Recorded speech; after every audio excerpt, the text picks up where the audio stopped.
Hola, muy buenas noches a todos. Estamos en directo, como siempre. Aquí empieza el martes que viene. Esta noche, un personaje verdaderamente excepcional está en nuestro programa, el Dalai Lama. Él es la cabeza visible de los budistas tibetanos y está en nuestro país, invitado por el Gobierno de Navarra en una visita que terminó ayer y hoy en Madrid, que ha llegado durante el día. El Dalai Lama está en el exilio, vive en el exilio desde hace más de 30 años, desde que los chinos invadieron el Tíbet, su país. El Tíbet, para que ustedes se hagan una idea, entre otras cosas es el país más alto del mundo, se le conoce como el techo del mundo, pero además, por las dimensiones, imagínense que es como 2 veces España y solamente tiene 6 millones de habitantes. Él, el Dalai Lama, es el líder espiritual y político del Tíbet. También estará en nuestro programa esta noche una persona extraordinaria, Octavio Paz. Es considerado por muchos como el más grande poeta de nuestro siglo, el más grande poeta mexicano de nuestro siglo. Y nos acompañará también esta noche. Él es Premio Cervantes, como seguramente muchos de ustedes recordarán, una de las personas más reconocidas de las letras castellanas en el mundo de la literatura. Ha llegado de México y casi con el pie en el avión ha venido a nuestros estudios. Y ya para empezar la entrevista, para introducir la entrevista con el Dalai Lama, esta noche está con nosotros Fernando Sánchez Dragó, el escritor y periodista Fernando Sánchez Dragó, al que hemos arrebatado de un encierro enorme que tiene él montado para poder escribir la novela que está escribiendo en este momento, y ha accedido a venir a nuestro programa por su interés concretamente en esta persona, en el Dalai Lama. Él va a explicarnos algunas de las cosas que nos pueden hacer más cercano el Tíbet, más cercano el budismo, más cercano el Dalai Lama. Él visitó el Tíbet, estuvo allí en la primera expedición española que pudo pasar dentro del país desde la invasión china. Está cerca, o por lo menos ha estado cerca por su afición y por sus conocimientos al budismo, y ha conocido personalmente también al Dalai Lama. Así que, Fernando, buenas noches y gracias por esta ayuda, porque es importante que tú nos ayudes a todos los espectadores, a mí y a los espectadores, a entender la personalidad del Dalai Lama, para que yo creo que es la única manera de entender mejor sus palabras, ¿no? Empezamos, si te parece, por el principio. Podemos decir que el Dalai Lama es, a los budistas, es la representación de Buda, como el Papa es la representación de Dios para nosotros, para los cristianos. Bueno, se supone que Buda está en el nirvana, y la gente se preguntará qué es el nirvana. Muchas personas creen que el nirvana es algo así como estar tumbado en una hamaca debajo de una palmera, abanicándose y pensando en las musarañas.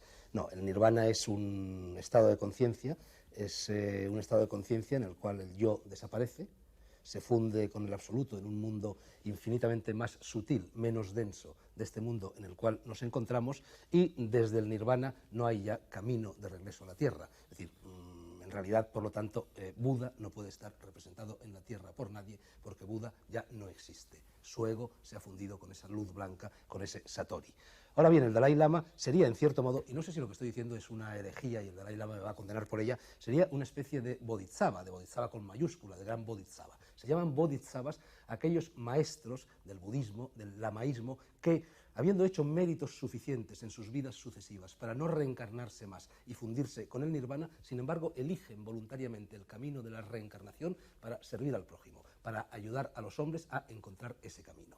Desde ese punto de vista, se puede decir, creo yo, que el Dalai Lama es la encarnación de ese camino en la tierra y, por lo tanto, en cierto modo, del concepto que nos queda de Buda. Bien. Tú, en ese viaje que yo decía, en ese viaje al Tíbet, supongo que tuviste tiempo de conocer bien el país. ¿Qué fue lo que descubriste de aquel país? ¿Qué fue lo que más te llamó la atención del Tíbet en ese momento? Bueno, fue un viaje inolvidable. Era, como tú has señalado, la primera vez que un grupo de españoles, y yo creo que incluso de extranjeros, si no éramos los primeros, éramos los segundos o los terceros, podían atravesar a pie, bueno, no a pie, por tierra, en un vehículo, el Tíbet, y salir por Katmandú, desde Lhasa por Nepal, y por supuesto encontré muchísimas cosas extraordinarias, pero lo que me llamó la atención, y de ahí que yo hiciera luego muchos esfuerzos para conocer personalmente al Dalai Lama, lo que me llamó la atención por encima de cualquier otra maravilla de las que vi allí, fue la fe, la lealtad, la devoción a este hombre. Todo el Tíbet, todo, unánimemente, niños y viejos, personas económicamente desahogadas y pobres de solemnidad, eran una sola voz: Dalai Lama, Dalai Lama, Dalai Lama. A cambio de una fotografía reciente del Dalai Lama, estaban dispuestos a dar todo, todo lo que tenían, tanto si era mucho o poco. Yo jamás en mi vida me he tropezado con una colectividad humana que demostrara que esa deseara adhesión, tanto, que deseara tanto el retorno de una persona como en este caso. Claro, porque además el Tíbet ha sufrido enormemente. Más de 1 millón de tibetanos han muerto desde la invasión china. Y lo que uno se pregunta es por qué no se defienden, ¿no? Sus monasterios han sido destruidos y, por lo tanto, su cultura destruida. ¿Por qué estas personas no se defienden contra los chinos? Bueno, en esa pregunta se nota muy claramente, Mercedes, que tú no eres budista, Para un budista utilizar la violencia es sencillamente inconcebible. Al utilizar la violencia te estás autocondenando a reencarnarte infinidad de veces, sabe Dios cuántas o sabe Buda cuántas sucesivas, y de lo que trata el budismo es de lo contrario, es de purificar a las personas para que no regresen más a esta tierra. Es en definitiva el mismo camino que tomó Gandhi, lo que en el hinduismo se llama la ahimsa, la no violencia. No es cierto, sin embargo, decir que ellos no se defienden de otra forma, se defienden con las fuerzas del espíritu, y precisamente una de las cosas que hablan muy a favor de este personaje que en estos momentos tenemos en el estudio es que hubiera sido muy fácil en un país como el Tíbet, aislado y con esa adhesión a su persona que existe, desencadenar una quinta columna, desencadenar actos de terrorismo. El Dalai Lama y todas las personas que lo rodean han hecho siempre especial hincapié en que a ningún precio se podían tomar acciones violentas, se podían desencadenar terrorismos. Estás hablando de reencarnación y seguramente para muchos de nosotros sea una palabra difícil de entender. Bueno, entendemos la reencarnación, pero no, colocándola en lo que significa de verdad. Y eso es uno de los pilares de la fe budista. Es decir, cuando se muere una persona se encarna en otro ser vivo. ¿Puedes explicarlo? Bueno, no siempre. Si esa persona ha alcanzado ya un grado de desarrollo espiritual lo suficientemente alto, esa persona no se reencarna, sino que va ascendiendo a través de cielos sucesivos, para decirlo con un término más cristiano que budista. Lo de las reencarnaciones responde a un concepto que existe también, en cierto modo, en el cristianismo y existe también en el pensamiento occidental. Responde a la ley de causalidad, responde a lo que se llama karma en el hinduismo y en el budismo. Es decir, nosotros, con nuestras acciones en esta tierra, generamos unas consecuencias positivas o negativas. En el caso de que esas consecuencias sean negativas, tenemos que continuar reencarnándonos hasta haber, a través de esos filtros de purificación, que son las pruebas a las que estamos sometidos en esta vida, conseguimos eliminar el peso negativo de nuestras acciones anteriores. El propio Cristo se refirió también a esto, cuando hablaba de la ley del talión. La gente dice que Cristo proponía la ley del talión. Es una falsa interpretación de los evangelios. Cuando Cristo hablaba del ojo por ojo, diente por diente, a lo que se refería era a que todo aquello que hagamos estamos condenados, o lo contrario, a volverlo a repetir para depurarlo. Es decir, el ojo que pinchamos será ojo pinchado en nosotros. Por ejemplo, yo recuerdo que cuando llegué a Katmandú me compré un calendario hinduista y en él se veía los castigos a los que iban a estar sometidos en el infierno las personas. Entonces, el infierno es regresar a la tierra, reencarnarse. Uno de estos castigos, por ejemplo, para un matarife sería ser vaca. Ese es el ojo por ojo, y de hecho en el cristianismo existe también, esta noción existió hasta el siglo II, en el que fue condenado en el concilio de Calcedonia, la noción de la metempsicosis, de la reencarnación de las almas, del tránsito de las almas de cuerpo a cuerpo hasta alcanzar esos mundos sutiles a los que me he referido antes. Por último, y ya para terminar esta introducción contigo en la que nos ayudas a entrar un poco más en lo que significa la figura del Dalai Lama y el budismo, ¿podemos hablar, como se dice en muchos textos del Dalai Lama, como de un rey dios? Sí, podemos hablar de un rey dios. Hombre, el Tíbet es seguramente la última nación, el último país del mundo organizado según la estructura de lo que en la antigüedad se llamaba Civitas Dei, es decir, la ciudad de Dios y no la ciudad de los hombres. Una estructura piramidal, una estructura jerárquica en la que efectivamente se funde el poder espiritual con el poder temporal. Esto sucede también en el cristianismo, en cierto modo, pues el Papa es también un rey dios, bueno, no es un dios, es un representante de Dios, pero en fin, es muy parecida la situación en lo que sucede en el Potala y en lo que sucede en el Vaticano. Simplemente se han fundido por una serie de razones históricas, también en el cristianismo. Esta fusión del poder el Potala es el palacio y templo al mismo tiempo central de toda la vida política, de toda la vida social y de toda la vida religiosa del Tíbet. Y entonces, bueno, como te decía, también en el cristianismo se produce la fusión entre el poder temporal y el poder espiritual a partir de un determinado momento, a partir del Concilio de Nicea y no antes. Yo creo que el poder temporal, que además me parece que el Dalai Lama se ha declarado en varias ocasiones dispuesto a renunciar a él cuando regrese al Tíbet, lo del poder temporal es un accidente histórico que ni quita ni pone al poder espiritual. Gracias, Fernando. Luego seguiremos hablando contigo de algunas otras cosas. Es un honor para este programa, como ustedes se pueden imaginar, saludar a esta persona de la que hablaba Fernando Sánchez Dragó, a su... la verdad es que su santidad, el Dalai Lama, está con nosotros, el 14º Dalai Lama.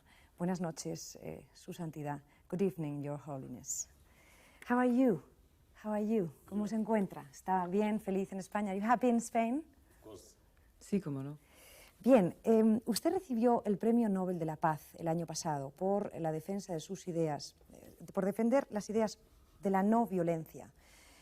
¿Esa no violencia se fundamenta en el budismo o tiene mucho que ver, sigue las enseñanzas de Gandhi? You received the Nobel Peace Prize last year, and that was for your ideas about non-violence.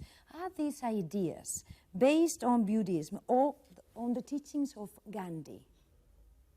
Originally, it's ancient Indian teachers. Al principio, los one maestros important theory is hindúes ahimsa, non-violence.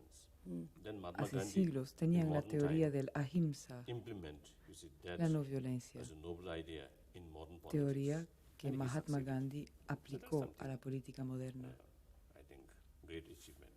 Y creo que fue un logro So I always see, impresionante, regard him, really, un gran éxito. I think, Para mí, great person. Mahatma Gandhi es un gran personaje. Una So gran he implement the ancient philosophy or Logró teaching poner en with práctica modern la antigua reality. That is something filosofía Yeah. very, very useful, isn't it? Sin duda es Con muy útil la esa, práctica moderna. esa unión, esa relación, ¿no? Pero la pregunta iría un poco más lejos. Ni siquiera justifica la violencia como defensa propia, ni siquiera, y la descarta supongo para conseguir la libertad de su país. You don't justify violence, even for legitimate defense, self-defense, even for freedom for your country. Because I believe, you see, through violence, Yo creo although you may achieve something, que, aunque in the sea long run, posible it creates lograr more problem. algo por medios violentos, a largo plazo crea And más also, you see, problemas. I think the violence is La violencia me parece actually the act of ser the, un acto the negative emotion. So when you see causado person, por emociones their mind negativas. dominated by Cuando una negative persona, emotion, then cuando you la see, mente de una persona during está that dominada moment, por the emociones best part of negativas, human brain, which can you see, judge the la situation, you see, parte that part of the mejor brain somehow del you see, espíritu humano not function normally. que juzga bien las So you cosas see, no está decision funcionando which como take debe. during that moment, Lo que very decide often, you see, en un prove wrong. momento como ese, So I believe muy a menudo resulta ser una the proper, decisión errónea, proper way equivocada. to solve Para mí, problem. el mejor problem método which de resolver human un created. problema, That kind of problem, problemas creados por I el think hombre, ultimately we human beings ourselves, you see, have to make attempt. y son So, problemas que for nosotros that, mismos como seres the humanos human hemos de wisdom, human resolver. intelligence Para resolver must be problemas de ese used tipo, in maximum way. la inteligencia So therefore, humana I always ha de believe servir. non-violence Hemos is de a utilizarla al proper way, máximo y por eso pienso que la that no violencia basically es much el método closer, correcto towards human spirit. This is, I y es algo mucho más compatible con el espíritu humano. El Dalai Lama vive en el exilio, como he dicho hace un momento, hace más de 30 años. Y uno se pregunta, ¿por qué no regresa a su país? ¿Por qué no vuelve? Quizá el peligro, evidentemente, de que lo maten está ahí. Y esa sería la pregunta. Why don't you go back to your country? Maybe, is there any danger for your life? Any danger of being killed, Your Holiness? although the Chinese government, you see, extended the invitation Aunque el to me, gobierno this chino was last now almost 10 years. me haya estado invitando estos últimos 10 However, años, you see, the problem of Tibet, el problema del not just, you Tíbet see, about my, no es cuestión my future, de or mi my futuro concern, but ni main de thing is mi the 6 situación. million Tibetan people El problema and es their el right problema and their de culture. 6 millones main de thing. tibetanos y la So cultura for de that, ellos, sus derechos. if I remain outside in a free country, Parece ser que si then you yo see, I can permanezco serve fuera better del Tíbet, en un país to my libre, people. puedo That's serles why, you más see, I útil received a mi verbal pueblo. as well as written message Y yo he from recibido occupied mensajes land, occupied Tibet, orales, por escrito, express que me although they are llegan very much del eager Tíbet. to see me as Las personas early me as dicen que possible. a pesar de Under tener present muchísimas circumstances, ganas should de return. volver a verme, They say like that. por el momento más vale And no you know, volver al Tíbet. I don't know, you see, the danger for life, that I can't say. Por lo que se refiere al But, peligro, it is quite certain. If I si mi vida return, está en peligro, no, no lo sé. Pero you see, under present circumstances, si I think yo there is, volviera ahora, I think las two choices. circunstancias, siendo Either lo que son, dos something like, posibilidades you se see, house presentan. arrest, O or estaría yo complete como en puppet. asignación a So domicilio that both I o don't want. de títere. Y francamente no me apetece ni una ni otra opción. Le decía que le entendía perfectamente. El Dalai Lama, hemos dicho también, es una autoridad espiritual, lo explicaba Fernando Sánchez Dragó hace un momento, pero también política. Y él ha dicho que hacía pocos días el Dalai Lama se había expresado en el sentido de que quizá preferiría abandonar esta responsabilidad política. You are spiritual and as well as a political authority. Would you prefer not to have political responsibility, Your Holiness? That's Would my you mi- prefer? That's my nature, of course. If I have, you see, Sí, the opportunity es mi to choose, naturaleza. then Sí, spiritual, pudiera escoger entre las dos, preferiría there's no doubt. lo espiritual. No hay duda. Está claro. Y si usted volviera al Tíbet, ¿qué régimen le gustaría para su país? If you were to return to your country, to Tibet, as the leader, what regime would you like for your country? That point I already made clear. Democracy or Yes, I a mean, 'kind of democracy? yes, I made Es already algo que clear ya he that dejado muy claro in future Tibet, of course, you see, en varias ocasiones. should En be el Tíbet futuro, democratic government. And actually, you see, democratic practice el gobierno already, habría you que see, ser in India, democrático. last 31 years, Y ya you en see, India, according to present desde circumstances, you see, hace we, 31 años, implementing as much as we can, you see, the lo democratic más posible, idea, democratic aplicamos system. el sistema y los future, ideales So that's why, you democráticos see, in en el gobierno en 1963, exilio. I made En draft constitution for future of 1963 Tibet, which is formulé based on un democratic principles. borrador de constitución basado Now you see, en principios in future, I democráticos. already made clear that I will not have Ya he any dicho position in the government. muy claramente I que no prefer, quiero you see, I remain like Mahatma Gandhi, you see, done. actuar en el While, you see, gobierno futuro del the Tíbet, freedom struggle going como on, hizo el Mahatma because of Gandhi these circumstances, you see, I have to, you al see, carry this terminar su lucha responsibility. por la When libertad. we achieve our right, Cuando then, logremos I want to be nuestros- an ordinary citizen, nuestra libertad, ordinary cuando Buddhist monk. se As a monk, respeten nuestros como- derechos, quisiera ser un monje budista. Como un monje. Ya ven que yo me paro un poquito para que ustedes puedan terminar de oír la traducción de Tina, la chica que está traduciendo al Dalai Lama, que va siempre con él. Dalai Lama en castellano quiere decir océano de sabiduría, ¿no les parece precioso? El Dalai Lama, la pregunta sería, ¿es usted depositario de saberes que nadie más que usted conoce? Siempre se ríe cuando yo le hablo en español, se ríe. Why do you laugh, Your Holiness, when you listen to me speaking in Spanish? Why? Strange language. A strange Idioma language. raro. Strange language, imagínese el tibetano como debe ser. Bueno, yo le estoy diciendo, have you got knowledge? Have you got wisdom that no one else have? You have knowledge that no one else have. No, I don't think. No pienso que no. Really? I don't think. No pienso. Yeah, same. Somos Same human iguales. being. We have same human Somos brain, seres humanos. same human heart. Usted y yo. The only thing is Tenemos un whether cerebro we, humano y un you see, corazón humano. make La única attempt or diferencia not. es So in my case, lo que, I think, lo que you see, as a atentamos, lo Buddhist que monk, tratamos de hacer. you see, Yo we, como monje budista how to say, we trained, I mean, we practice certain, how to say, practico mental training cierta technique. In Buddhist, cierto Buddhism, there are certain adiestramiento techniques to mental improve que one's own practicamos como mental monjes capacity, para or mental mejorar sharpness nuestra or alertness. capacidad de sometimes it seems atención, it works. estado de alerta y quizás funcione Otherwise, it's efectivamente, basically it's the same. pero fundamentalmente somos iguales. And how do you, ¿cómo lo consiguen ese control mental? How do you achieve that mental control? It's very hard. Es muy complicado. Yes, difficult. Sí, es difícil. And Yeah, painful, Your Holiness? Even painful? No, Incluso doloroso?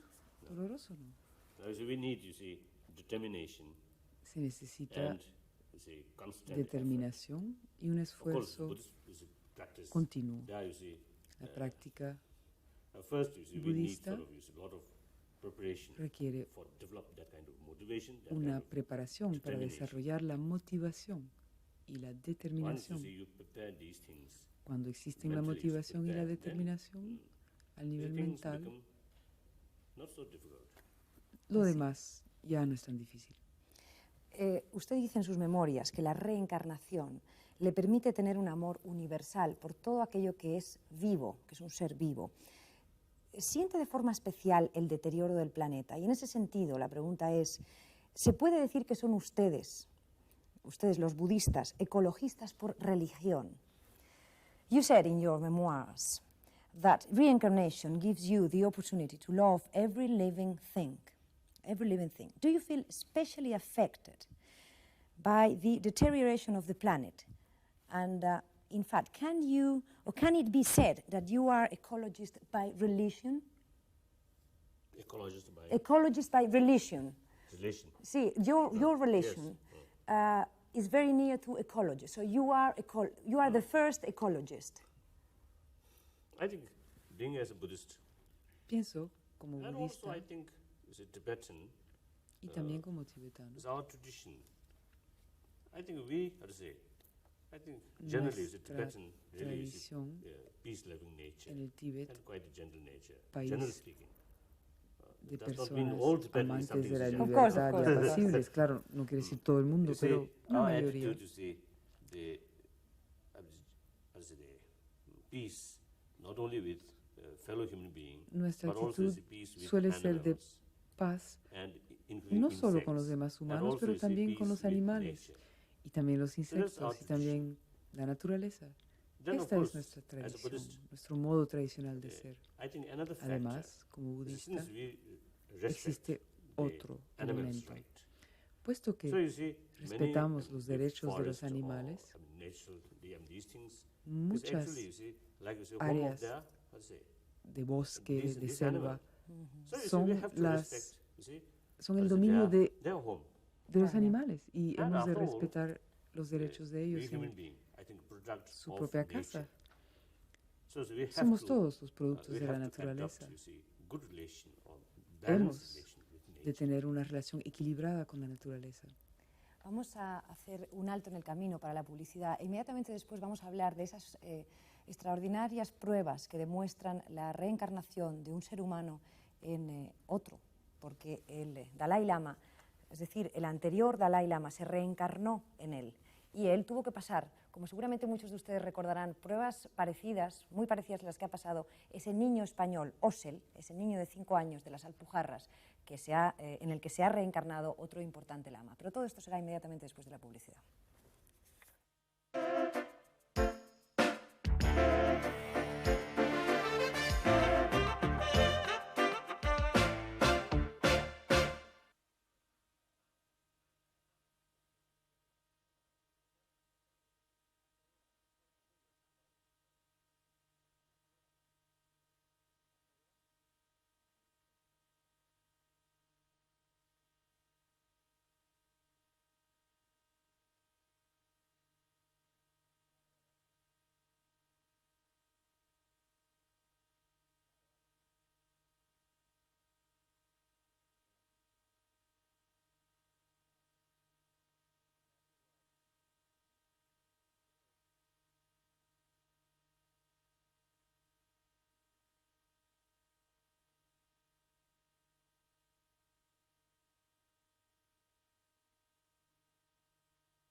Les había dicho justo antes de la publicidad que íbamos a hablar de las pruebas, difíciles pruebas que tienen que pasar esas personas que tienen que demostrar que han sido, o sea, que se ha reencarnado en ellos alguien, ¿no? Can you remember, Your Holiness, can you remember the test you had to pass to be accepted as the reincarnation of the former Dalai Lama? Can you remember? Yes, Sí, some of them. me Can you acuerdo tell de me algunas. some of them? Like you see, choosing Por ejemplo, some, you see, among some article. escoger you see, entre some article actually is belong to third Dalai varios Lama, artículos but then other is los article que which sí actually pertenecían al Dalai Lama anterior. is more, how to say, more smart. Like it's rosary. Por One ejemplo, rosary el belong to rosario. the third Dalai Uno Lama. había Another few pertenecido rosaries, al not that one. 13º Dalai Lama. More Estaba con attractive. otros So you see, que mix no le it, habían put in pertenecido, front of pero me, que eran then I más choose the right one. atractivos, más And also some llamativos, stick. por ejemplo. Y también una cuestión de So you say, I bastones said, de- demonstrated as a, you see, these my own, how to say, the old belonging. para andar que tenía el Dalai Lama anterior, y Then also, yo escogí los when que you see habían the pertenecido al anterior. search party reached Y también my place. cuando So I recognized los que those persons. habían salido a And buscar actually I la reencarnación their llegaron a mi casa, los reconocí. brother.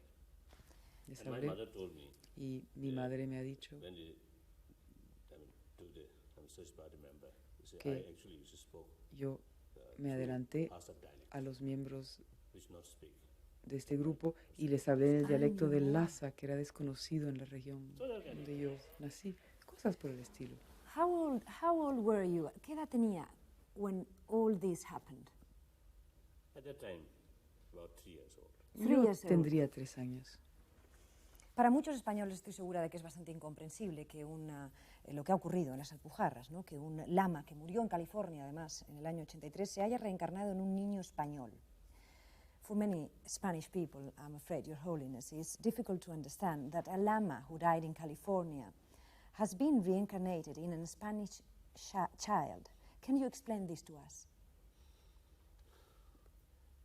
As Buddhism, you say, accept the theory of rebirth. El budismo acepta la teoría You see, de la those reencarnación. persons who have De ahí, higher sort of las personas que spiritual experience, tienen then you see they have una power experiencia espiritual desarrollada, when- digamos, when tienen el poder how to say, de born. decidir a dónde van So on a that renacer. basis, you see, in Tibetan tradition, you see, there is En la tradición tibetana a recognition, existe previous, how to say, the religious person sort of. el concepto de buscar la So reencarnación now in de Tibet, un maestro espiritual I que ha think generally, muerto. you see, a few thousands Pienso que en as Tíbet reincarnation. había unos in India, miles Among de refugee lamas community, reencarnados. a few hundred. Ahora, So a vessel, en la one of comunidad tibetana exilada, Then, habrá of course, un the- centenar. the previous Y lamas, Osel the es disciples, uno de esos. you see, they very much Los eager, you see, discípulos to del find maestro anterior their lamas reincarnation. tenían muchas ganas de So encontrar they la themselves reencarnación carry some del extent maestro and fallecido investigation.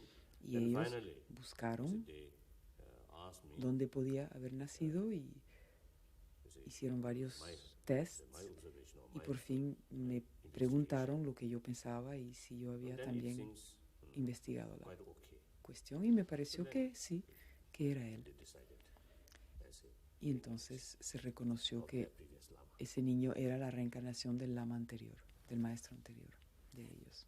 Usted entiende que sea difícil para nosotros entenderlo, ¿no? Do you understand? It's very hard for us to understand. Do you understand? Oh yes, of course. Sí, cómo no. It's quite complicated. Es algo And complicado. it need a lot of explanation. Es necesario explicarlo mucho. They mainly you see, had to deal with the continuation of Lo consciousness. principal Yeah. This is basically is we believe there's estriba matters en and la consciousness. continuidad del espíritu. Para nosotros la Sí, materia each y el espíritu have son their dos own cosas previous distintas. continuation. Ambas So tienen without un the matter continuum cannot produce anterior. mind. Mind De la cannot materia produce matter. no puede surgir These la two mente things ni separate. de la mente la materia. Son dos So continuos. therefore, the mind also, you separados. see, must have previous Por eso, continuation. para una mente that's the hace falta un continuo de esa mente anterior para que exista una mente. Idea. On Es that esa la basis, idea you see, de we base. believe the Y es continuation of mind. Así que then you creemos see we accept en una continuidad de la mente y es esto lo que nos hace aceptar la reencarnación. Estamos viviendo en un mundo en que la práctica espiritual está renaciendo para algunos y para otros decayendo. ¿Y por qué cree que es útil la oración, Su Santidad? Why do you think it's useful, important to pray? The spiritual practice. Why? spiritual practice, I think, for the Buddhist, La práctica espiritual para un budista, la oración, la práctica, de las dos, pienso que la práctica es más útil. La oración es útil también, pero tiene sus límites. Me parece que la práctica en la vida diaria es eso lo importante. El propósito de practicar es de mejorarse a sí mismo. Nosotros, seres humanos, tenemos mentes o pensamientos muy variados, algunos muy útiles. Y esos pensamientos son los que nos atraen la paz, la estabilidad, la tranquilidad, mientras que otros nos hacen sentirnos frustrados o deprimidos. Pienso que es útil, válido, reconocer cuáles son los pensamientos en cada categoría, cuáles son los negativos, cuáles son los positivos. Y entonces tratar de aumentar o desarrollar los positivos y limitar, debilitar los pensamientos negativos. En budismo, la idea básica es de alcanzar el nirvana o la liberación. ¿Qué es el nirvana? Es el estado de una mente que ha purificado todos estos estados mentales negativos. Esa es una mente de nirvana y es el propósito de los budistas. Serían mis dos últimas preguntas. Two last questions, Your Holiness. Compasión es una palabra que ustedes utilizan mucho. Kindness is a very important word for you, isn't it? Yes. Sí, es así. Yo pienso que es la mejor cualidad humana, la más valiosa, a mi parecer. El afecto, el amor humano, la compasión. No solo los humanos, incluso los animales. ¿Qué necesitan para sobrevivir? Necesitan el afecto, el amor.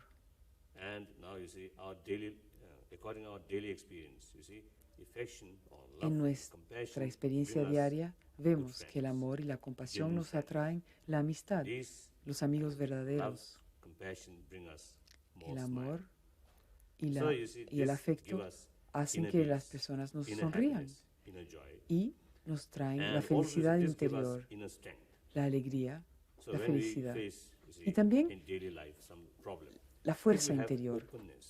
Si una persona es abierta, tiene una actitud sincera, entonces, aunque surjan problemas, pues no importa. Nuestra actitud es lo importante, lo crucial. Si nuestro estado mental es positivo, aunque el entorno sea hostil, no nos molesta mucho. No molesta nuestra paz interna. Si nuestra actitud mental es negativa, aunque esté rodeado por los mejores amigos, la mayor comodidad no tendrá paz mental. Yo pienso que el factor más poderoso es ese. Yo iba a preguntarle al final algo que ya está contestado por él, por lo tanto lo dejaremos, que era cuando Buda, que Buda quiere decir, en español la palabra Buda quiere decir el iluminado, se preguntaba qué ha de hacer el hombre para ser feliz. Me parece que está bastante explicado por lo que acaba de decir Su Santidad. I was asking you about the opinion, when Buddha used to ask himself, what must men do to be happy? But you have just explained what to do to be happy, so it's just said for you. So thank you very much, Your Holiness, for having been in our program, for coming. Thank you really so much. Thank you. Thank you. Muchas gracias. Muchas gracias, de verdad, por haber estado en nuestro programa. Yo sé que esta es la manera de dar las gracias de ellos, así que thank you very much. Thank you. Vamos a pasar después de esta entrevista a nuestra música. Nuestra música esta noche viene en las voces de María del Mar Bonet y de Lluís Llach, que van a cantar para todos ustedes en catalán una canción muy bonita que se llama Dona'm sa mà.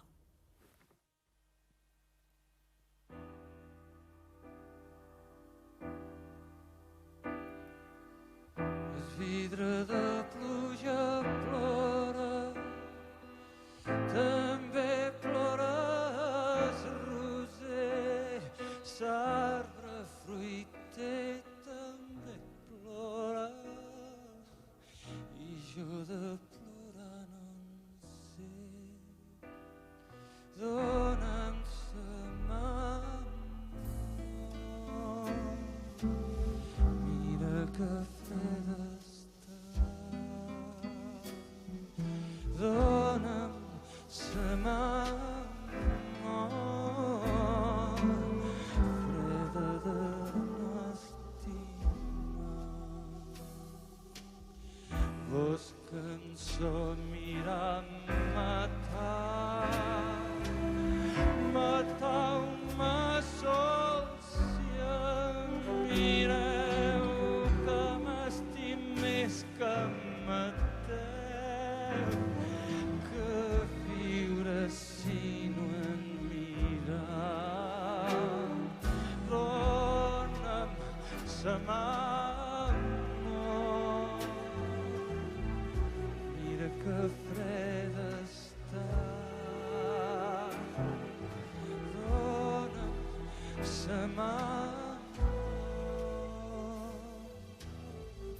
freda de no estimar. Jo mateixa no m'entenc, ni em pot entendre ningú. Dius que no vull fer, sempre morir-me per tu. Dona'm sa mà, mira que freda està. Dona'm sa mà, freda de no estimar. Amb vent s'endú-se rosat, sa pols, sa terra des camí, també s'endú-se esperar-les que em vares dir ahir. Dona'm sa mà, mira que freda està. Dona'm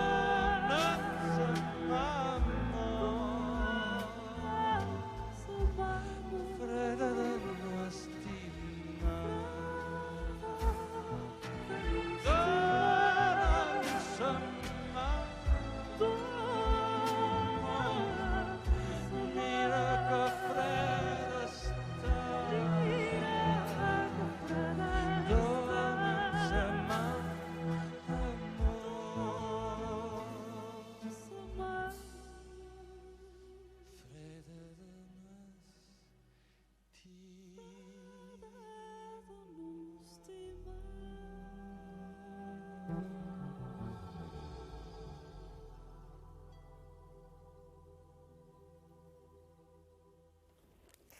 Qué bonita canción, ¿no les ha parecido bonita? Un segundo, Octavio, un minuto, que ahora mismo vamos. Les estaba diciendo a los espectadores que es una canción que esperamos volverles a ver porque ese dúo realmente merecía la pena, ¿no? Y les voy a presentar ya a Octavio Paz, que prácticamente, no sé ya qué más decirles. Ya les he dicho antes, a los que hayan cogido el programa desde el principio, que es uno de los más grandes poetas y escritores mexicanos de nuestro siglo, considerado sin género de dudas como eso, y que acaba de llegar a nuestro país para presentar, para presidir y decidir el premio de poesía Loewe, que se entrega en España desde hace 3 años. Les había dicho antes que está prácticamente saltando del avión y le agradecemos mucho porque debe de estar cansado, pero ha querido estar aquí, entre otras cosas, porque se ha puesto muy contento cuando ha sabido que el Dalai Lama venía al programa, porque al parecer se conocían, ¿no? Buenas noches, Octavio. Sí, buenas noches. Bueno, sí, me da mucho gusto estar aquí con ustedes en España y claro, me alegró saber que el Dalai Lama estaba aquí. Lo conocí hace muchos años, primero en la India y después hace menos tuvimos una reunión, un seminario en Houston con una serie de líderes espirituales. Yo no soy espiritual, soy escritor, pero habíamos 2 poetas en ese grupo. Y usted dice que lo conoció en la India. Usted vivió muchos años en la India cuando era diplomático. ¿Qué le quedó de esa visita, de ese paso por Oriente? Porque hay mucha gente que dice que el paso por el Oriente lo cambia a uno.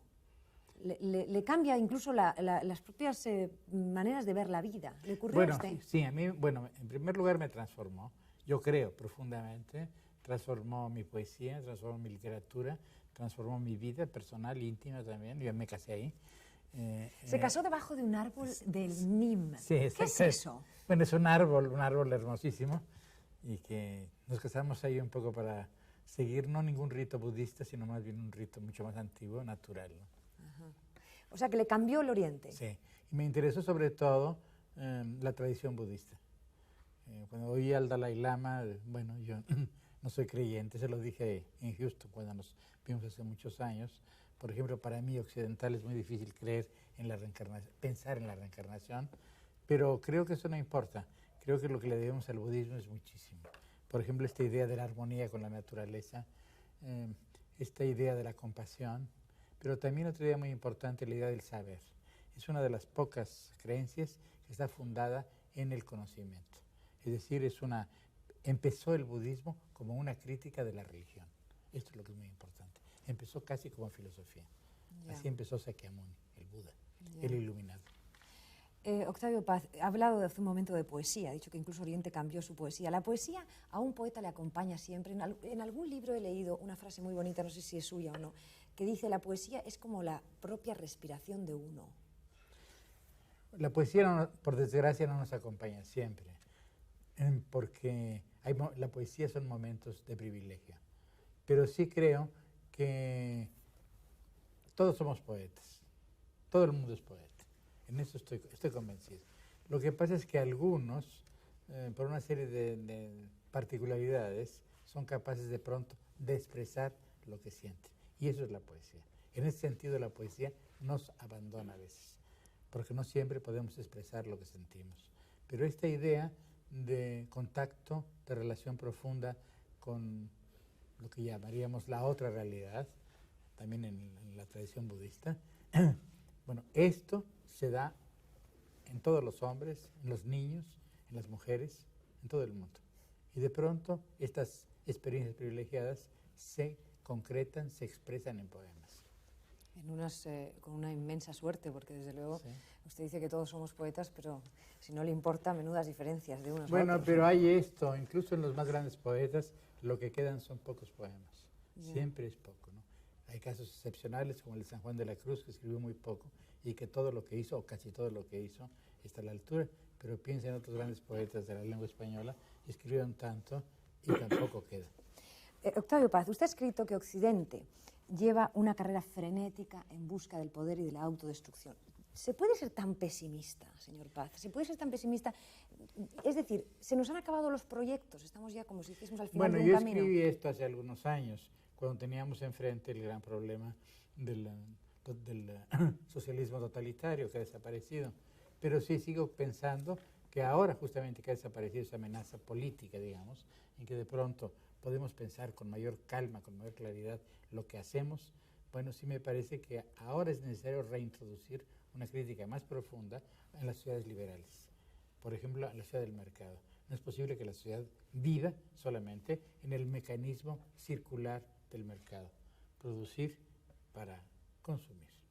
esto es un ciclo realmente animal, no tiene perspectivas, no tiene más allá. Junto a esta, nuestra concepción de la naturaleza como una cosa que podemos explotar y utilizar, también es equivocada y nos está llevando a la muerte. Así que habría que reexaminar. Y en ese sentido yo creo que las grandes tradiciones religiosas, yo no soy religioso, nos sirven como crítica de la sociedad actual. Lo mismo el budismo, pienso en las dos grandes religiones que conozco un poco mejor, el budismo y el cristianismo. Los dos grandes, en fin, porque además... No sirven, dice usted, no sirven. No, nos sirven. Ah, nos pueden servir, incluso si no creemos en muchos de sus principios, de sus dogmas, sí nos sirve en cierta actitud crítica frente al poder, frente a nuestra visión de la naturaleza, nuestra visión de los otros, etc. Sí, estamos en un momento en que agotamos el siglo, ¿no? Hablamos Sí. de que se termina nuestra era y habría que saber si se vislumbra ya las luces de algo que viene, porque usted está poniendo encima de la mesa precisamente un asunto del que Fernando Sánchez Dragó tiene mucho también que decir, que es el hecho religioso, en esa nueva era, ese acercamiento a la religión de la que hablaba Octavio Paz. Es algo que te ha ocurrido a ti, ¿no? Quiero decir, tú eres, pues no sé, en tu caso es como si dijéramos tú que detestabas, y así lo has escrito, a la Iglesia Católica, has vuelto a la Iglesia Católica, te consideras cristiano, has bautizado a tus hijos, vas a misa. ¿Qué ha sido ese cambio, Fernando? Bueno, en realidad, Mercedes, no ha habido tal cambio. Yo nunca he detestado la Iglesia Católica. Yo me eduqué... Lo has escrito, hijo. ¿Me enseñas una frase? Sí, te lo enseñaré, no lo tengo aquí. He criticado determinados aspectos del poder temporal de la Iglesia Católica, pero al mismo tiempo siempre he respetado en la Iglesia Católica, por una parte, sus grandes logros en el terreno de la cultura, en el terreno de las artes, en el terreno de la convivencia, y por otra parte y sobre todo el hecho de que gracias a la Iglesia Católica se ha mantenido un mensaje, el de la revelación del cristianismo, que de otro modo se hubiera perdido. Si no hubiera existido la Iglesia Católica, el cristianismo seguramente sería hoy más o menos lo que puede ser para nosotros el mitraísmo, pura arqueología. Gracias a la existencia, con todas las infamias, con todas las crueldades, con todas las equivocaciones que la Iglesia haya podido tener, ese mensaje se ha salvado. Pero en fin, dejemos aparte si yo detestaba o no detestaba la Iglesia Católica. Lo que yo te puedo decir es que en realidad no ha habido tal cambio. Yo he sido siempre una persona religiosa, excepto en el breve lapso que duró mi paso por el Partido Comunista, que fue una aventura juvenil de rebeldía contra el franquismo y que no dejó tiene que ver con el mayores cristianismo. huellas en mí, que tiene que ver con el cristianismo Claro. también, y simplemente lo que se ha producido en mí es un cambio respecto a mi manera de ser religioso. Yo hasta ahora era, por así decir, religioso rey mago. Yo siempre digo que al portal de Belén acudieron los reyes magos y los pastores, que había dos caras del cristianismo. Una, la caritativa, la social, digamos, la fácil de entender, hecha para el pueblo llano, para los pastores. Y otra, la iniciática, la de los intelectuales, la de los libertarios, la de los transgresores, la de los amantes de la aventura. Entonces yo siempre me inclinaba por esta vía, que es la vía de los grandes místicos. No digo que la haya recorrido hasta el final, pero en fin, he intentado recorrerla. Y de repente, desde hace pocos años, he descubierto, y lo he descubierto en gran parte a través de un libro verdaderamente espeluznante de Unamuno, que se llama Diario Íntimo, y que fue publicado, me parece que en el año 1954, está en circulación. He descubierto eso que se llama la fe del carbonero, pero no querría decir esto de manera peyorativa. He descubierto que al lado del camino de los místicos, al lado de los reyes magos, el otro camino, el directo, el del hombre que tiene sencillamente fe, es un camino tan válido como el otro y a menudo mucho más eficaz y mucho más hermoso. Y he descubierto la solidaridad, y he descubierto la caridad, y he descubierto el placer de dar sin pedir nada a cambio, y he descubierto el placer, que también señala la Bhagavad Gita, que es el texto central del hinduismo, el placer de hacer únicamente aquellas cosas que merece la pena ser hechas por sí mismas y no por sus frutos. Lo contrario de esa economía diabólica de mercado en la que estamos inmersos, como ha señalado Octavio Paz. De ahí que en estos momentos, y fue nada menos que André Malraux, un espíritu aparentemente muy laico, el que lo dijo, se puede decir que el siglo XXI será religioso o no será. La frase es de Malraux, pero solo la religión en estos momentos creo yo que puede volver a religare, a unir lo que está separado. Y fundamentalmente en este momento me estoy refiriendo al hombre y a la naturaleza. El hombre se ha separado de la naturaleza, no se ha dado cuenta de que él mismo es naturaleza y de que cuando daña la naturaleza se está dañando a sí mismo, y para recuperar esa dimensión ecológica de la existencia hace falta la religión. ¿Estaría de acuerdo Octavio Paz con esa visión? Bueno, no. No. No, francamente, bueno, me parece un poco categórico. Es categórica, Octavio, pero sí. estamos en televisión y tenemos que Claro. aprovechar cada minuto. Bueno, sí, pero yo creo que yo creo que hay que introducir siempre un poco de ironía y un poco de duda, porque si no vamos a caer. Bueno, podemos ser el elogio de las religiones, pero también podemos ser la crítica de las religiones, porque la religión es lo mejor que ha hecho el hombre, creó. ¿Qué es la religión? Pues la religión es San Francisco de Asís, es Cristo, es Buda, pero Mahoma. también, y sí, ya es ahí me estremezco un poco, porque aparece la espada, pero también es los inquisidores, los sacerdotes de Huitzilopochtli, muchas cosas terribles. De modo que tiene dos caras la religión, por una parte. No, yo me refería a la tradición religiosa en otro aspecto, no como creyente. Yo no sé cuál va a ser el porvenir de la religión. Me parece que el hombre es un animal religioso y que siempre va a haber religiones. Pero a lo que me refería es cómo en la tradición budista y en la tradición cristiana hay una serie de elementos vivos que podemos utilizar para hacer la crítica del mundo contemporáneo. Por ejemplo, la fraternidad, la solidaridad, la caridad, la compasión. Ahora, a mí lo que me interesa también de la otra tradición, tanto cristiana como budista, es el otro aspecto, el aspecto de la sabiduría, del saber. Después de todo, el gran budismo es prajna paramita. Y prajna significa saber, sabiduría. Entonces, el gran budismo es cuando prajna se junta, saber, con karuna. Y esto, a mi juicio, es la perfección de la sabiduría. Karuna es compasión, prajna es saber.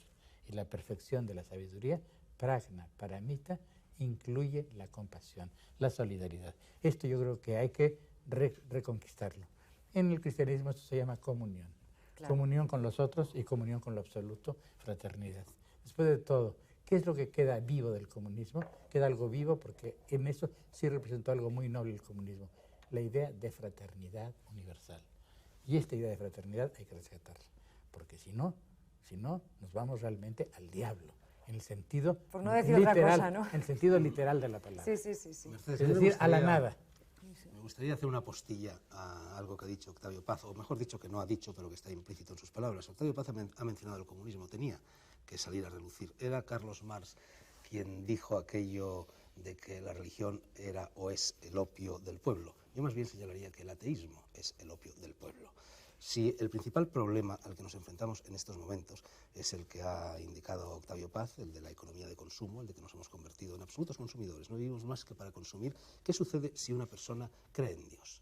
¿Qué sucede si una persona cree en la otra vida, cree en el más allá? Esa persona automáticamente, por lo pronto, deja de interesarse por toda esta parafernalia, por todos estos objetos idiotas que estamos comprando continuamente, porque hay otra vida, porque no merece la pena dedicarse a eso. Y por otra parte se convierte en un insumiso, en un rebelde frente al sistema, en un hombre que ya no acepta las leyes de la economía de consumo. De ahí que exista una especie de conjura de lo que la Escuela de Frankfurt llamaba el discurso de valores dominantes, y debido a esa conjura está oficialmente prohibido, o casi, hablar de Dios y hablar de la vida después de la muerte, cuando hay muchas tesis o hipótesis científicas, incluso no ya místicas, que demuestran que sí hay vida después de la muerte. Pero a nadie, es decir, al gobierno mundial, que son los banqueros, que son los usureros, que son los que creen que el dinero puede producir riqueza, y esto es barbarie, porque lo único que puede producir riqueza es el trabajo, esas personas que son las que verdaderamente manejan como peleles a los políticos, que a su vez nos manejan a nosotros o manejan a los consumidores como peleles, esas personas no pueden tolerar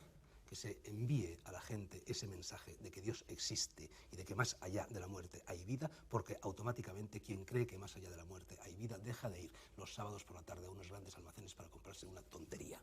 Yo, desde que he adoptado públicamente esta postura a la que tú te has referido antes, Mercedes, todo el mundo que me llama, todo el mundo que me escribe, y son muchos, miles de personas, decenas, casi te diría cientos de miles a veces, me viene a decir más o menos lo mismo. Y voy a utilizar una expresión reciamente castellana, aunque malsonante, que estoy seguro que Octavio Paz, como escritor en lengua española, va a agradecer. Todas estas personas me dicen: señor Sánchez Dragó, olé sus cojones porque se atreve a decir en público algo que todos pensamos en privado y no nos atrevemos a decir. Y yo me pregunto, ¿por qué no se puede decir en público esto? ¿Por qué los creyentes se avergüenzan de ser creyentes? ¿Por qué quienes rezan por la noche, o quienes van a la iglesia, o quienes creen que hay vida después de la muerte, ya no se atreven a decirlo en voz alta?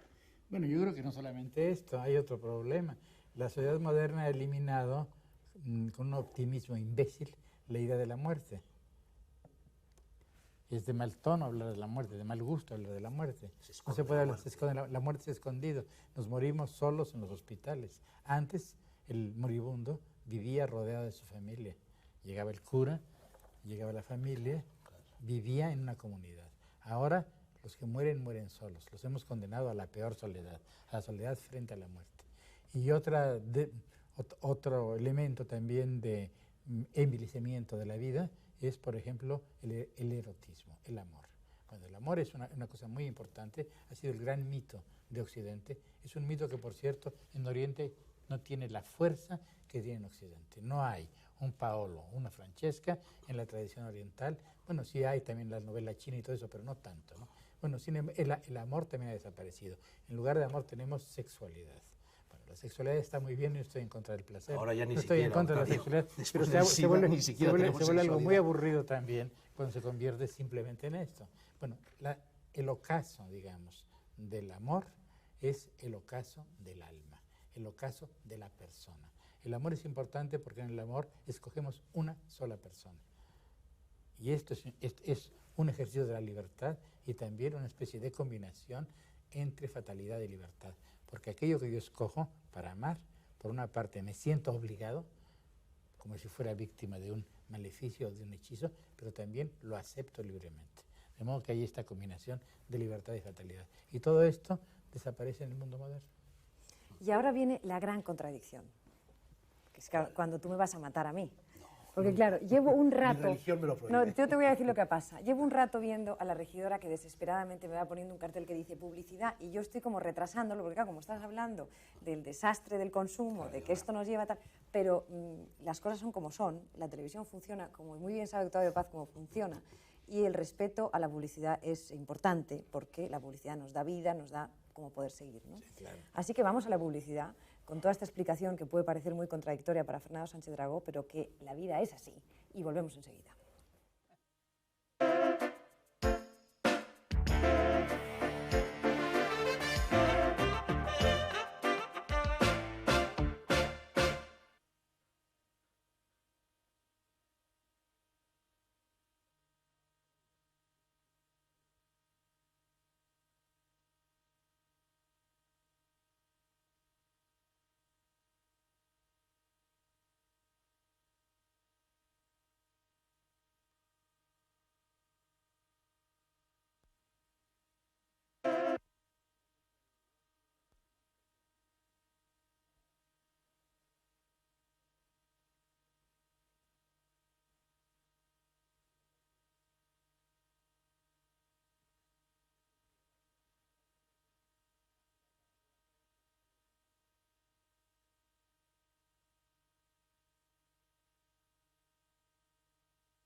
Ya en la recta final de nuestro programa, cuando quedan 7 minutos, me parece, poco más de 7 minutos, vamos con un último tema. Hemos hablado ya durante la noche varias veces de ecología, de fin de era, de fin de siglo, de comienzo de una nueva era, etc. ¿Qué hemos hecho los hombres con nuestro planeta? ¿Llegaremos a tiempo o llegarán a tiempo los movimientos ecologistas para salvar lo que los hombres en general hemos destrozado, o ya es demasiado tarde y acabaremos un poco o parecidamente a lo que significó el Arca de Noé? ¿Me dejas decir muy brevemente unos cuantos datos y luego Octavio los comenta? La situación, Mercedes, es dramática. Yo me he dedicado, como sabes muy bien, entre otras cosas, para hacer El Mundo por Montera en Televisión Española durante el último año y medio, a investigar mucho, he manejado muchos dossiers en torno a estos temas. La situación es verdaderamente catastrófica. Lo de los agujeros de ozono, lo del efecto invernadero, lo del fenómeno de bradisismo, de subida de las aguas a consecuencia precisamente del aumento de la temperatura. Basta decir, por ejemplo, que un solo avión, al calentar motores, consume el mismo oxígeno que producen 70 hectáreas de bosque. Esto, unido a la deforestación, está produciendo un descenso alarmante del oxígeno en la atmósfera. Descenso que en algunos puntos del globo terráqueo es del 7% y en otros llega al 21%. Y algunos científicos, los científicos heterodoxos, los científicos no vendidos al sistema, sostienen que en el año 1993, si la situación sigue así, empezarán a morir por asfixia los seres vivos más débiles y en el 1997 podrían morir por lo mismo los seres humanos. Tanto las previsiones de los ecólogos como las previsiones de los profetas más o menos apocalípticos, todos coinciden en señalar que el fin del mundo se puede producir entre el 1990 y el 2030. Es muy curiosa esta coincidencia. O detenemos ahora mismo la deforestación, o detenemos ahora mismo la industrialización, o detenemos ahora mismo los daños al planeta, o ya no podremos detenerlos nunca. Pero eso no vamos a hacer. No, yo creo que sí se puede hacer. Yo no soy tan pesimista. Sí, la situación es dramática, es terrible, pero yo creo en el hombre. Creo que el hombre, que ha pasado otras crisis, va a pasar esta también. Después de todo, ¿por qué no? Hace poco veía una película del hombre de la prehistoria. Bueno, había muy pocas posibilidades de que la especie humana triunfase frente a las adversidades del mundo primitivo. Y sin embargo, triunfamos. Yo sí creo que podemos, si no, me parece que, bueno, entonces sería la gran catástrofe, porque también sería la gran catástrofe de todas esas religiones. Bueno, vamos a ver. Quizá el asunto es que en este momento la Tierra se tiene que defender de los propios hombres. Ahí vamos, ahí va yo. Es decir, yo más que creer en el hombre, yo creo en el hombre, por supuesto, pero creo en el hombre integrado en la armonía del cosmos. El hombre que voluntariamente o no voluntariamente se enajena del cosmos, se desintegra de él, se separa de él, en este hombre yo ya no creo, y ese es el hombre que corta el bacalao en el siglo XX, en el momento en el que nos encontramos. Yo más bien creo en la naturaleza, más bien creo en el cosmos, es decir, más bien creo en esa hipótesis elaborada por muchos científicos procedentes de muy distintas ramas de la ciencia, que se llama la hipótesis Gaia, que recoge el nombre de una diosa griega, la diosa Gea, como se dice en castellano, que era la diosa de la tierra, la diosa de la madre naturaleza en la antigüedad. La hipótesis Gaia viene a decirnos que la Tierra y el conjunto del cosmos funciona como un organismo inteligente, que se defiende frente a las agresiones. Entonces, Gaia ahora se está defendiendo contra la agresión y naturalmente intenta cargarse, intenta eliminar al ser humano, que es el que agrede. Pero muy bien. Eso ocurre, entonces quiere decir que el hombre es un dato en el sistema de la naturaleza. ¿Para qué llamarle Gaia? Pero en fin, es un dato que no es indispensable, que no es necesario. Es decir, que el hombre no es fundamental en el sistema natural. Yo también lo creo. Creo que la naturaleza puede existir sin el hombre. Lo que pasa es que si el hombre no está en el sistema natural, me temo que la naturaleza pierda lo más precioso de ella, que es la conciencia. Yo no sé, es posible que haya conciencia en otras galaxias, que haya cultura en otras galaxias. Eso sí, estoy convencido que hay otros sistemas en los cuales otras humanidades distintas, pero parecidas a la nuestra, no puede ser muy distintas a la nuestra, hayan emprendido una travesía a través de los siglos, hayan hecho una historia quizá menos terrible que la nuestra. Bueno, quizá, pero eso es un problema distinto. Aquí volvemos a lo de la fe o la incredulidad. No, bueno, esto no es un problema de credulidad. Sí, yo creo que es un problema fe, también de razón. Un problema de razón, perdón, no es un problema de razón. Es muy simple. No. O bien, el hombre es una hipótesis. No, ni siquiera es una hipótesis, es un producto natural que no es indispensable, y lo creo, al funcionamiento de la naturaleza, y entonces el hombre puede desaparecer, pero todo el resto de la naturaleza puede seguir viviendo. Sin embargo, si eso ocurre, el hombre pierde, no el hombre, la naturaleza pierde algo muy importante, pierde la conciencia de ella misma. pierde saber qué es lo que es ella. No, y eso no, es lo que es fundamental. solamente pierde la conciencia de ella misma o solamente se pierde la conciencia del hombre si se cree que el hombre desaparece al desaparecer de la naturaleza, o por lo menos de esta naturaleza que estamos viviendo. Bueno, si tú crees que el hombre... Si uno cree que el hombre sobrevive más allá, como yo lo creo, entonces esa conciencia está unida al alma y no al cuerpo ni a la naturaleza. Y yo creo que todas las criaturas, desde el insecto a la rata y por supuesto al ser humano, todas las criaturas son indispensables y no lo son. Todas las criaturas, y el propio Papa lo ha señalado hace poco, tienen un alma, un espíritu, un soplo, una chispa divina. Y esas criaturas van a sobrevivir aunque desaparezca la naturaleza. Pero yo te pregunto, Octavio, ¿por qué en un determinado momento desaparecieron los diplodocus, desaparecieron los grandes saurios y desaparecieron además exterminados, al parecer, según las últimas tesis científicas, por un virus? La naturaleza reaccionó contra los seres más poderosos que había en aquel momento y los liquidó porque ponían en peligro el sistema. En primer lugar, no sabemos por qué desaparecieron los grandes saurios. Bueno, pero sí sabemos que desaparecieron. Pero sí sabemos más o menos por qué desaparecieron. Ahora, lo interesante es que si hubieran seguido viviendo los grandes saurios, no hubiera pasado nada fundamental en el sistema de la naturaleza. Porque ningún gran saurio produjo a Sócrates, ni a Platón, ni a Buda. Esto es lo interesante de los hombres. Bueno, se acabó, ya comprendo que es muy doloroso, Fernando. Entiendo perfectamente, Octavio Paz también, que esta es una discusión que yo podría estarme aquí toda la noche. Y es apasionante porque al fin y al cabo nos estamos jugando el planeta. Pero llega nuestra entrevista del siglo que viene. De verdad, gracias por su presencia aquí. Seguiremos esta charla en otro momento, en otro lugar, en otro planeta, en otro sitio. No se me vaya todavía, que quiero estar con usted unos minutos. Vamos a la entrevista del siglo que viene. Hemos estado hablando de la nueva era. Bueno, pues en el año 2007, una mujer que ustedes conocen muy bien va a estar exactamente igual que siempre. En el año 2007, con la misma fuerza y la misma garra. Lola Flores. La faraona, nunca mejor dicho.